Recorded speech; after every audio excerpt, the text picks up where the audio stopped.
Hi guys, and welcome back to Jurassic Collectibles. So today we're going to be taking a look at this. It's a Takara Tomy model of the Spinosaurus aegypticus. We recently had an unboxing of some Lost World hand puppets and loads of these little models, and if you want to check that out, there's a link to that video down below. But today we're going to be looking at the Spinosaurus aegypticus.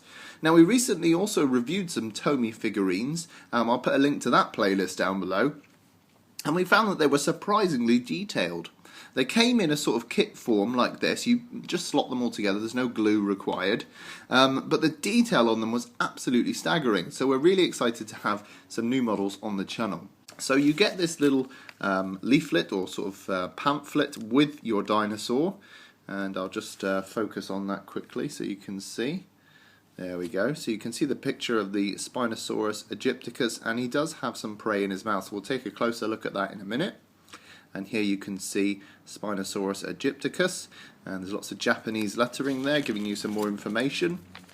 And then here we've got a picture of the other dinosaurs in this wave. So we've got the Triceratops, we've got the Stegosaurus, we've got the Allosaurus, we've got a T-Rex skeleton, we've got a Tyrannosaurus, and we've got the Spinosaurus aegypticus. Now, most of these are going to be reviewed on the channel, apart from the skeleton, which I'm yet to get. And you can see up here we've got the Takara Tomy Arts logo. On the back we just got some more Japanese lettering, so let's carry on with the model itself. I'll just focus the camera. So this one comes in this little transparent baggie, and if I open up the taped side, we can empty out the parts onto our review table. So inside we've got a torso part, we've got two leg parts, we've got a tail, and it looks like we've got the head in two sections, one with the prey and one just the top jaw. We also get this little stand for your minifigure to go on, which is actually a really nice feature. Let's get a little close-up look at that quickly. So you can see here it's a black plastic stand, it's got two peg holes for the feet, and here in Japanese lettering underneath, in English we've got Spinosaurus aegypticus. Very nice indeed. So, you know, they didn't need to include that, but it's nice that they did. Okay, so if you give me just a second, I'm going to build this guy, and we'll have a closer look at the figure itself. So here is the completed and assembled Spinosaurus aegypticus from Takara Tomy, and it's a really detailed little sculpt. Just look at that. Fantastic. And you can see the little gold plaque at the bottom there. Really displays well.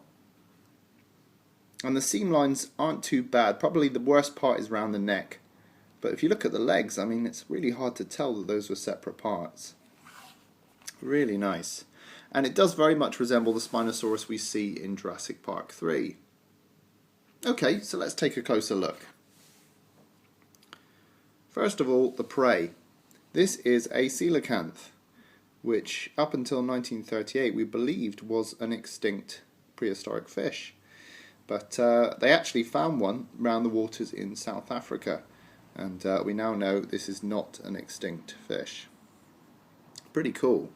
Very detailed all over. You know, they didn't have to put much detail into the prey, but they really went all out. And there's a really nice paint job as well. You've got some nice little variations in paint. Scales look really good. And they've even painted the beady eye. I mean, they've gone to great lengths here. And then here's the head sculpt.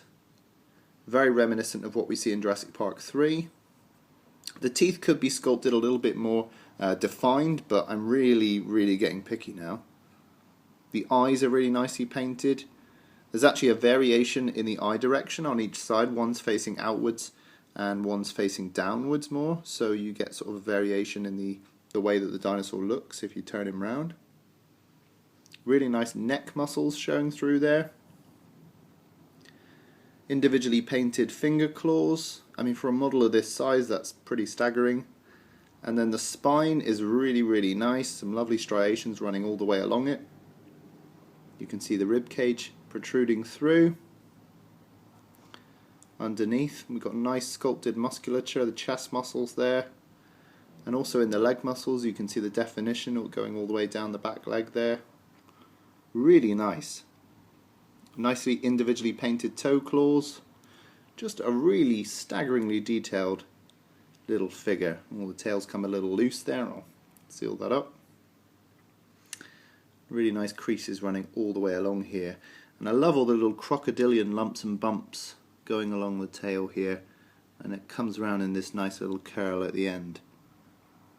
Just a really incredible little sculpt. And the seam lines aren't too visible, especially around the leg here. That looks really nice. Really nice way they've done these creases, and the way that you can see the shape of like the scapula there going into the arm, and you can see the definition of the muscles in the arm. Really nice detail here. Really, really good. So in terms of the size, I think you're going to be surprised how small this is. You're looking at about 5 inches long, which is about 13.5 centimeters here. In terms of the height, you're looking at about 3 inches, just under, about 7.5 centimeters with the fin. So it's a very small little figurine, but incredibly detailed. To give you an idea of the scale, here's the collectable Spinosaurus recently reviewed on the channel, and a link down below if you want to go and check that one out. But he measures roughly about the same length as the Spinosaurus. He's a little bit shorter, but it gives you a good sort of idea how big he is. And obviously these two aren't in scale. And here's the recently reviewed Spinosaurus from Collectable. This one came out in May 2014, and we have reviewed this one on the channel, link down below if you want to go and check that one out. And here is the Spinosaurus in comparison. So the Spinosaurus comes just up above the knee there. So it's a very small little figure, but again the detail really holds up to figures of this scale. So there we have it, guys. That's the Spinosaurus aegypticus from Takara Tomy Arts. This shows that you really don't need a fortune to start a dinosaur collection. You only need to spend a small amount to have something that's really high quality. And Tomy and Takara have just done a wonderful job here. I really cannot recommend this one enough. If you're a big fan of dinosaur figures, I think you should pick these up. You'll be really surprised by the quality. And at such a tiny scale, it's just wonderful to have something with really detailed prey. There's just a really nice variation of colour on that prey alone. Okay guys, let me know, will you be picking these up? Do you own any already from Tomy or Takara? And in the meantime, rate, comment and subscribe, and I'll see you in the next video.